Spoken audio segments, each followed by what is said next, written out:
Hi BookTube, as I've been participating in the June on the Range readathon and we're closing in very shortly on the end of the month, I thought I would squeeze in a tag. This is the June on the Range tag of the Rootin Tootin June on the Range tag, I should say. This was created by Steve Donahue, and I've watched many people do this tag because it's all about our experiences with the West and the Western culture, and I always love those more personal tags. So I thought I would join in on the fun. So the first question is, a ways out west. Have you ever been to the American West? Yes, I have. I currently live in Oregon, which I would consider the West, although Steve Donahue gave the perimeters of east of the Missouri River and west of the Missouri River, east of the Rockies. And I have been to that area as well.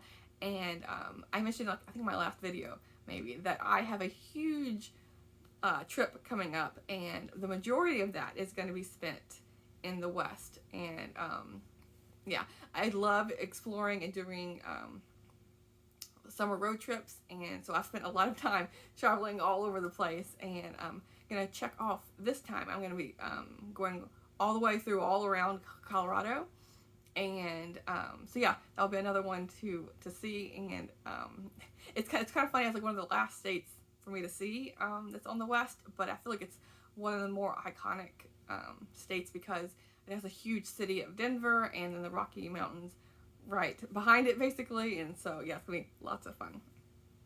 Let's see. Number 2 is Dry Gulch. What's the smallest town you've ever visited? How small is your town right now?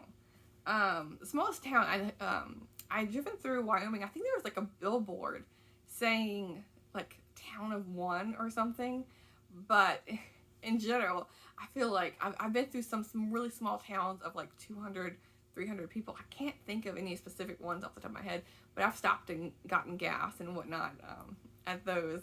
But my town currently is Portland, Oregon. I have no idea how many people live here. I should look that up beforehand, but several million, and if you include like the metro area, like the suburbs and whatnot, a lot. It's a lot.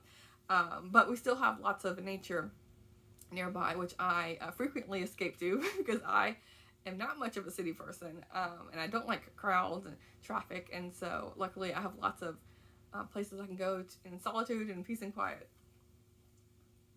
See, number 3 is, where the buffalo roam. Have you ever seen an American bison in person, or what's the largest hoofed animal you've ever seen?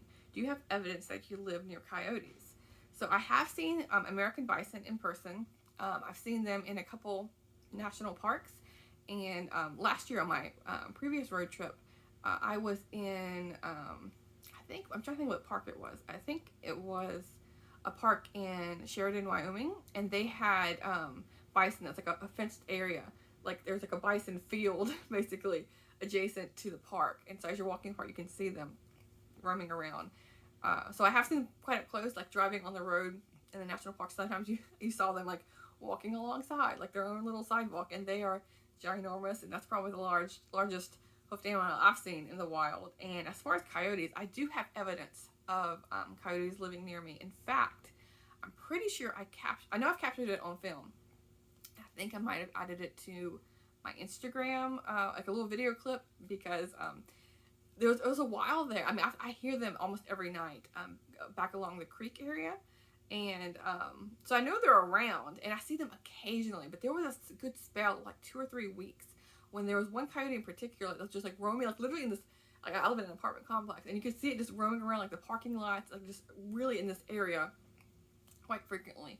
And one time when I was on a walk with Fable out in like the fields areas, the coyote was like hunting for mice in the field, so it was like doing the stalking move and then just like diving in for the mice. And that's exactly what Fable does. If she sees a mouse, she'll like do the fox dive, and Fable's just like sitting calmly, just staring at the coyote. And yeah, I'll try, if I remember, to add a clip at the end of this tag to show you too.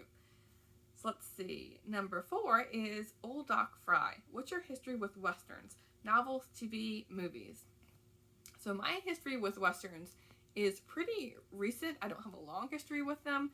I can't remember exactly how long I typically been reading Westerns every summer. I think it's been for the last 4, maybe 5 years. And my introduction to Westerns was Larry McMurtry. I started with Lonesome Dove, and I kind of like followed in with that. But yeah, for the last 2 years, like June on the Range is what brought me to be able to explore more and actually pick up like the dime store kind of Westerns, because Larry McMurtry tends to write, has written like big books, and so but the dime store ones I just kind of like ignored, but I really enjoyed exploring more with reading Westerns. And as far as TV, I've dabbled here and there. I'm not a big TV or movie watcher, but I watched like one episode, like a pilot of a couple of different Westerns, and of course they're completely blanking, but like the really popular ones, I feel like I've tried a couple of those. And then for movies, yeah, I've seen a couple movies. I know when I had a class in college, I watched a couple.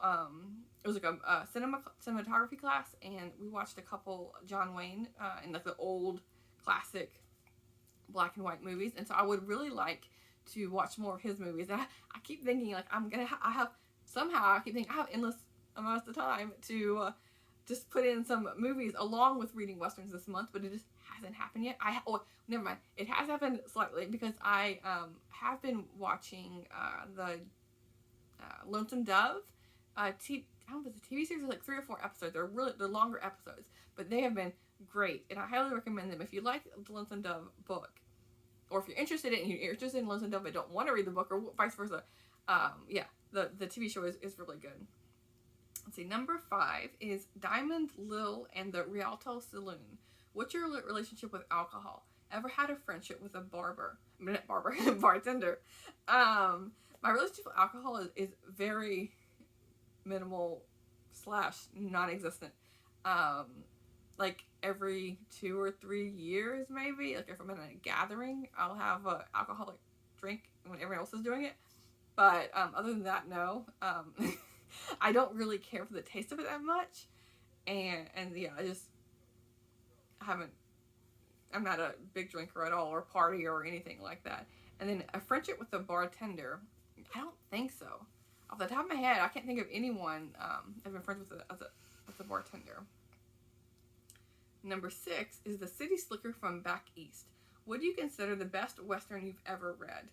And I would champion Lonesome Dove. I think that's a pretty popular answer. Trying to think of something else, but that's immediately what comes to mind. Unfortunately, fortunately, I don't know. It depends on how you look at it. Like another person putting in a vote for it. So let's see. Number 7 is The Man with the Badge. Have you ever been in charge of other people? What's the most authority you've ever handled? Would you be good at it? Charge of other people. I ran a couple classroom settings. I've never been a formal teacher, but I have like subbed and things like that, and so like I've been in charge, like for a day, for half a day, whatever, like 20 kids. But and as far as like customer service, I had a couple experiences as a supervisor. They wanted me to become a full-time supervisor, but I didn't have the time to dedicate to something like that when I was also going to full-time school as well, and I didn't want any more stress than I was already dealing with. So I've had a couple occasions of running a store for like 4 or 5 other people, but then as far as like would you be good at it, no, I would not, because the stress of it gets to me like crazy, just thinking about like nothing is happening in the classroom or the store scenario, but in my head I'm like, what if this happens? I'm just like running through these different scenarios, and it's like scaring myself silly over it. And so no, I do not want to be in charge of anyone. I just want to like do my job, and that's it. So no, I would not be good at it. Let's see. Number 8 is The Tombstone Kid. Have you ever fired a gun, been a gun aficionado, been shot? No. I am very gun averse. I've never fired a gun. What's the other question? Been a gun aficionado? No. I don't really understand any of this. It's not a part of my world or anything, but been shot. Yeah, hopefully it will never be a part of my world. No, that would not be a fun experience. Let's see, number 9 is, it ain't the bullet that gets you, it's the fall. How would you ideally like to cash in your chips?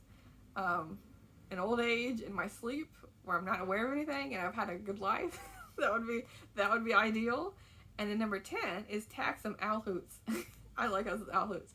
And speaking of like owls, the coyotes I've seen around here, but owls I have as well. Like I've gone on a couple walks at night, and especially like a month or so ago, I constantly was seeing an owl, and it was so cool to see. But yeah, as far as tagging people, I know like a lot of people have done this tag, but I'm just gonna tag anyone that is participating in June on the Range to whatever extent. And but you haven't done this tag, then I tag you and see if you can squeeze it in as well before July rolls around. But I will talk to you soon. Thanks, BookTube.